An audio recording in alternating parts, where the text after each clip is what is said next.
Donc, pour le travail, les gars, il ne faut pas avoir peur de recommencer à zéro, c'est-à-dire de repartir au plus bas, quoi. Par exemple, si vous étiez dans l'informatique, vous étiez gérant, un truc comme ça, on ne va pas forcément vous donner un poste de gérant directement. On va vous donner peut-être un poste de vendeur ou de trucs comme ça, et après vous allez monter petit à petit. Et ici il faut savoir que on grimpe facilement et rapidement les échelons. Si vous travaillez bien, vous prouvez que vous avez envie de travailler, que vous n'avez pas peur de bosser, franchement on va vous faire monter très très vite. Il n'y a pas de problème pour ça ici. C'est pour ça qu'ici il y a beaucoup de personnes qui trouvent qu'il y a beaucoup d'opportunités professionnellement parlant, parce que c'est vrai que ici quand on prouve qu'on veut travailler, et ben franchement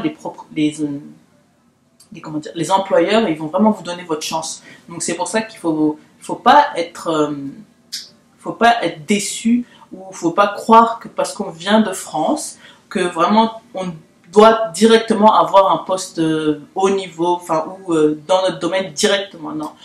Quand vous allez arriver, vous allez sûrement devoir travailler dans un poste alimentaire, c'est-à-dire aller travailler dans un Provigo, c'est-à-dire un centre, enfin les magasins genre supermarché ou des trucs comme ça pour un début. Mais ça c'est normal, c'est comme ça. Après ça dépend aussi de votre secteur d'activité, mais ça peut aussi prendre du temps à trouver dans votre domaine. Donc il ne faut pas avoir peur d'aller dans un autre domaine, par exemple aller travailler au service à la clientèle, et après en même temps chercher dans votre branche. Là vous êtes sûr que vous allez avoir plus de chances de trouver donc un travail, mais il faut être patient.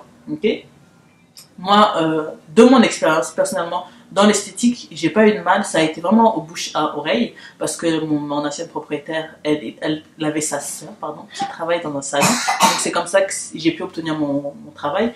Mais voilà, c'est comme ça ici aussi, il faut oser parler aux gens, il faut avoir du réseau, il faut parler en fait, il faut pas hésiter à parler, il faut tout le temps aller sur les sites internet comme Indeed, comment ça s'appelle, il y a plein de sites, même Facebook, des fois il y a des posts sur Facebook, et, il y a beaucoup de facilité pour trouver un travail ici, ou même quand vous vous promenez dans les rues ou à côté de chez vous, je ne sais où, vous avez souvent nous embauchons.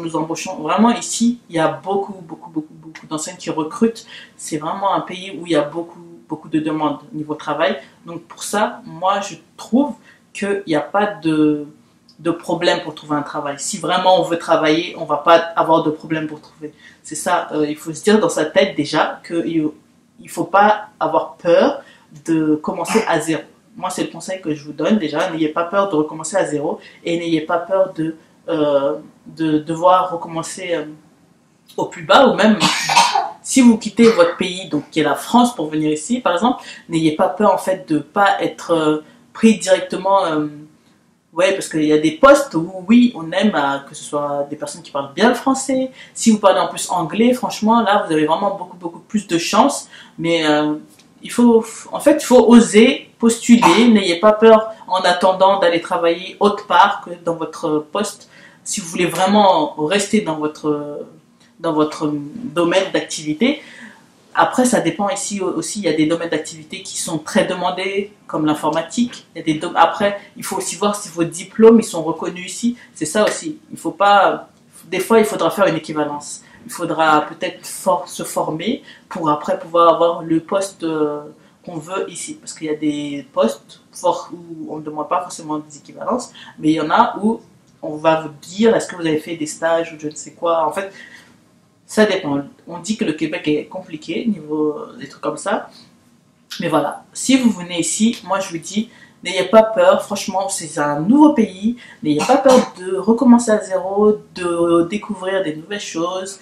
Il faut être ouvert, il faut être patient, il faut observer et s'adapter. Parce que voilà, c'est à vous de vous adapter au pays. C'est pas aux gens ou que vous venez visiter qui doivent s'adapter à vous, ok? C'est à vous de vous adapter au pays, donc essayez niveau travail, de rester ouvert, de consulter les offres. Personnellement, moi, c'est tout ce que je peux vous donner comme conseil, parce que moi, j'ai jamais eu de problème à trouver un travail. Si vraiment je suis restée de longues périodes sans travail, c'est parce que je pouvais pas, ou que je voulais pas travailler, mais à chaque fois que j'ai vraiment commencé à chercher, j'ai trouvé vraiment rapidement. Donc, et moi, personnellement, j'ai pas peur d'aller dans d'autres domaines que l'esthétique. J'ai travaillé dans un centre d'appel, j'ai travaillé en tant que dans un truc de carte de crédit, j'ai travaillé dans quoi? J'ai travaillé, ah oui, j'ai travaillé chez l'Auto-Québec, l'Auto-Québec où on propose les tickets là pour loterie. Donc franchement, n'ayez pas peur de vous aventurer dans d'autres domaines. Et là, grâce à Dieu, j'ai trouvé un autre travail dans un salon de coiffure, donc où je fais donc la réception. Donc c'est vraiment autre chose que j'ai jamais fait de ma vie, mais vraiment c'est quand vous avez en fait le potentiel ici, on vous donne votre chance et puis si ça va pas, ben, voilà, on vous dit bye bye, mais si ça se passe bien, il n'y a aucun problème, on va vous aider, on va vous, voilà. Donc ici, n'ayez pas peur vraiment de, de vous ouvrir, de découvrir des nouvelles choses. C'est ça, moi, le conseil que je pourrais vous donner. Donc maintenant, on va passer aux garderies. Donc les garderies, je regarde le temps en même temps. Donc là, on va découvrir comment est-ce que les garderies fonctionnent. Donc, pour les garderies, donc moi, comme je vous disais, j'ai 2 filles. J'ai une qui a 2 ans et demi, bientôt 3 ans en août, qui va à la garderie. Donc, la garderie, ici, c'est pas compliqué de trouver. Il suffit juste de bien se renseigner. Après, vous avez magarderie.com, je vais vous mettre le lien et le nom. Magarderie.com, c'est un site où vous avez toutes les garderies référées, tous les types de garderies qui sont référés par quartier en plus. Donc vous pouvez aller taper votre quartier, taper le type de garderie que vous cherchez. Il y avait plein de critères. Et là, ils vont vous dire les garderies où il y a des places disponibles ainsi que le prix que ça coûte. Voilà, ça c'est la première des choses. Ensuite, ici, les garderies, donc c'est environ, au niveau tarif, c'est environ 8 $. Mais si c'est une garderie qui n'est pas subventionnée par le gouvernement, là, par contre, vous allez devoir payer environ 40 $ la journée. Yes, 40 $ la journée. Donc moi, heureusement, j'ai trouvé des garderies subventionnées, donc 8 $. Donc là, actuellement, Hope, elle est dans une garderie collective. Collective, c'est ça? Oui, une garderie collective. Éducative, plutôt. Une garderie éducative, donc il y a beaucoup plus d'enfants, parce que l'autre où elle était avant, c'était une garderie familiale.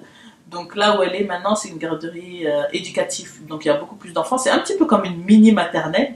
Et ils font beaucoup d'activités. Franchement, il y a plusieurs classes. Et ici, ah oui, j'ai oublié de vous dire, ici les garderies, donc ça commence de 0 à 5 ans. Ça veut dire que la maternelle n'est pas obligatoire ici à 3 ans comme en France. Ça veut dire que si vous avez votre enfant, vous pouvez le garder avec vous jusqu'à 5 ans. Vous n'êtes pas obligé de l'inscrire en garderie. C'est vraiment à partir de 6 ans que l'enfant doit être inscrit à l'école. Donc ici, école élémentaire, première année, c'est 6 ans. Donc voilà, pour Hope, c'est ça. Ouais, c'est tout ce qu'il y a à dire sur la garderie. C'est pas compliqué. Renseignez-vous, quand vous allez trouver votre quartier, visitez les alentours de votre quartier. Et quand vous allez voir, parce que moi, franchement, quand je suis dans mon quartier, là, actuellement, je vois beaucoup de garderies. Après, il suffit d'aller demander est-ce que vous avez des places disponibles, etc. Il faut juste aller, vous allez découvrir, vous allez discuter avec la personne, elle va vous dire oui ou non, etc. Ce qu'il faut, les démarches à faire. Mais c'est vraiment pas compliqué pour trouver. C'est surtout vers le mois de juin qu'il y en a beaucoup qui partent, parce qu'il y en a beaucoup qui vont en primaire, en école élémentaire. Donc ça dépend des quartiers, mais moi personnellement j'ai jamais eu de problème vraiment pour trouver de place à Hope. Ensuite, maintenant pour Maëlys, donc quand on est arrivé ici, elle avait 6 ans, donc elle devait rentrer au CP, donc ici en première année. Donc elle, il fallait l'inscrire d'abord via la commission scolaire de Montréal. Donc pour ça, on a dû prendre un rendez-vous. Donc il faut se prendre à l'avance. Nous, malheureusement, on ne savait pas trop comment ça se passait. Donc le rendez-vous, on l'a eu un peu tard parce qu'il y a de l'attente. Donc on l'a eu mi-septembre, sachant qu'ici l'école commence fin août. Donc mi-septembre, elle a eu le rendez-vous. Ensuite, quand on a eu le rendez-vous à la commission scolaire, ils nous ont donné une feuille en fait pour l'autoriser à aller à l'école. Parce que cette feuille, en fait, c'est un peu comme une validation, parce que vu qu'on vient de l'étranger, ça valide qu'elle a le droit d'être enseignée ici, donc à Montréal. Mais il faut savoir que la commission scolaire aussi fait des des tests, parce que si c'est des pays, par exemple, qui ne parlent pas français, parce que nous, on vient de la France, donc c'était pas compliqué, mais si c'est un pays qui ne parle pas français, ils vont faire des tests pour savoir si elle a le niveau pour entrer en école, dans une classe spécialisée ou pas. Vous voyez ce que je veux dire, c'est que des fois, ça dépend des élèves. Mais nous, on n'a pas eu de soucis, on a fait la feuille, on a eu le rendez-vous, on a fait la feuille, le lendemain, d'aller à l'école. Donc c'est pour ça que quand vous venez de l'étranger, n'ayez pas, comment dire, ne prenez pas trop de temps si votre enfant, surtout, il a plus de 6 ans. Et si entre 6 ans et 16 ans, il n'a pas besoin de permis d'études, il est rattaché à votre permis de travail, comme là, Maëlys et Hope, elles sont rattachées à moi. Mais après 16 ans, là, par contre, les enfants, ils doivent avoir un permis d'études. Donc ça, c'est une demande à part. Donc moi, j'ai pas besoin de faire cette démarche-là pour elles. C'était directement, elles sont rattachées à moi à l'entrée du pays jusqu'à la sortie. En fait, on est rattachés, on a le même type de visa. Ensuite, pour Maëlys, je veux juste vous expliquer un petit truc. C'est juste que ici, le fonctionnement, c'est un peu différent parce que vous avez des... Par exemple, il n'y a pas de cantine à proprement dit. Il n'y a pas un endroit où les enfants vont dîner comme ça, où la commune, en fait, elle va livrer des repas. Ça existe, mais c'est sur commande. En fait, c'est par exemple, si vous voulez commander des repas et que vous ne voulez pas faire de lunchbox à votre enfant, là, vous allez commander et on va livrer le repas à l'école. Mais sinon, en général, les enfants ici, ils vont ramener leur boîte à lunch à l'école. Donc, c'est-à-dire, il y aura une collation et un repas pour le midi. Donc là, par contre, vous devez payer en fait la présence de l'enfant à l'école lors du lunch. Mais si par exemple l'enfant rentre à la maison à midi et qu'il revient après et qu'il ne mange pas à l'école, là, il ne sera pas facturé. Okay.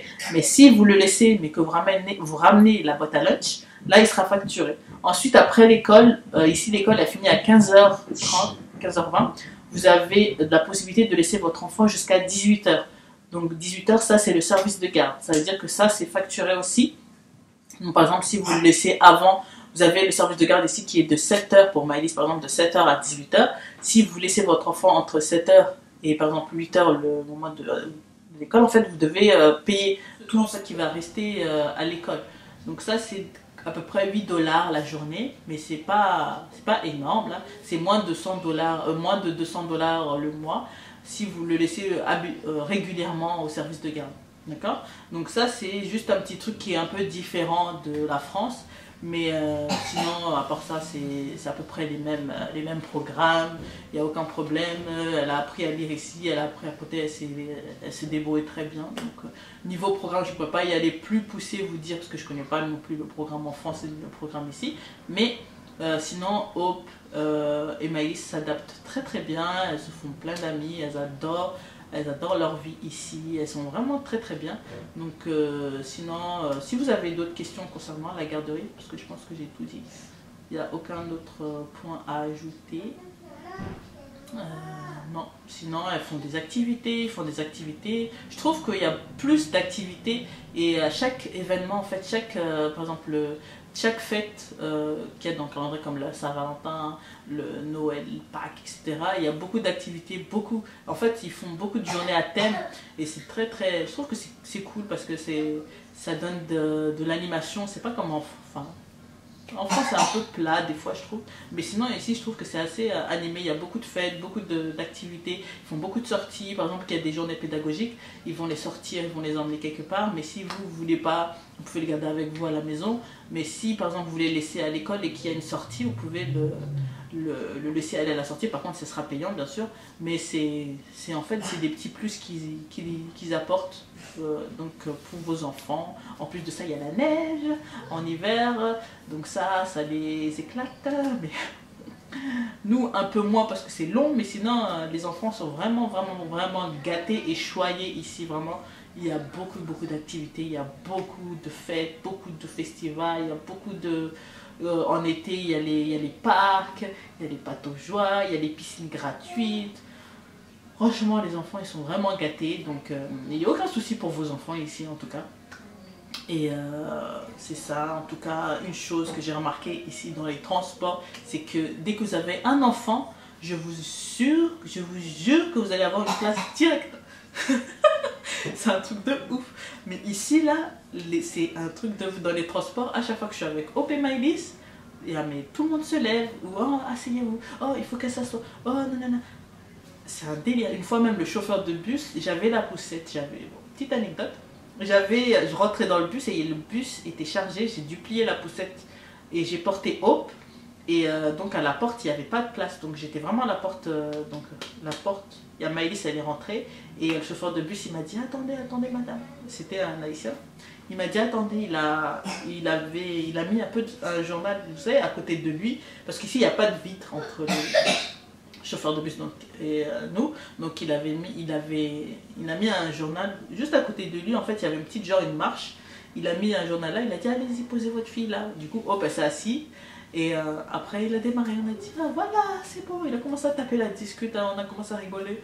Et même, sans faire exprès, je lui avais mis la poussette sur elle. Elle dit, oh madame, faites attention avec votre carrosse. Oui, ici, la poussette, ça s'appelle la carrosse. Enfin bref, c'est ça. En tout cas, franchement, si vous venez ici... Pour moi, personnellement, il y a que, c'est que du bon. Il y a des mauvaises choses parce que aucun pays n'est parfait là, faut pas croire non plus. Moi, je vous vends aucun rêve. Personnellement, j'ai eu aucune expérience, comment dire, négative, vraiment négative, qui m'a dégoûté du pays, quoi. Aucune.